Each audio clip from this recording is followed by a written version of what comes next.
శత్రువు చాలా బలమైనడండి. సాతానుడు చాలా బలమైనడు. మనం పుట్టింది పాపంలో గనక వాడి చెరలోనే ఉన్నామండి. మనల్ని ఎంతగా బాధ పెట్టాడు అని అంటే సాతాను చాలా బాధలు పెట్టాడు. అన్ని పాపాలు మనతో చేయించి ఆ పాపాల వల్ల వచ్చేటువంటి శిక్షలు కూడా అనుభవించేలా చేశాడు ఒకప్పుడు.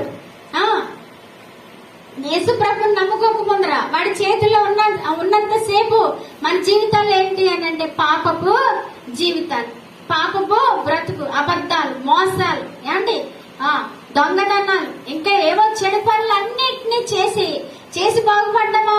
లేదు, బాధలను అనుభవిస్తూ ఉన్నాం. ఎందుకు ఆ బాధ అనుభవిస్తున్నావు అని అంటే చేసిన తప్పుకి శిక్ష. అలా పడుతూ ఉన్న సమయంలో ఇక మనకి గమ్యం లేదు. నెక్స్ట్ ఏంటి అని అంటే నరకమే మన గమ్యం. పాపానికి వచ్చే జీతము మరణము.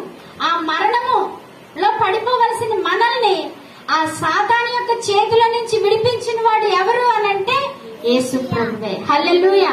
ఆయన బాహు చేత మనల్ని ఇక్కడికి రప్పించాడు. మీరు రాలేదా? మీరు పాత జీవితాలు వేరు కదండి. మన పాత జీవితాలు వేరు. మనం యేసు ప్రభుని నమ్ముకోక ముందర బానిస బ్రతుకులు వేరు. అంటే అక్కడ అప్పులున్నాయి, ఇక్కడ అప్పులున్నాయండి, అవి కాదండి. మీరు మీ పాప బానిసత్వం అంటే పాపానికి లోబడిపోయారండి మీరు.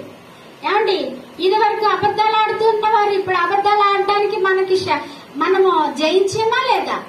ఒకప్పుడు అబద్ధాలు ఆడుతూనే బ్రతికా, లేకపోతే బ్రతకలేదు అనుకున్నట్టున్నాం. కానీ జయించుకొని బయటకు వచ్చామా?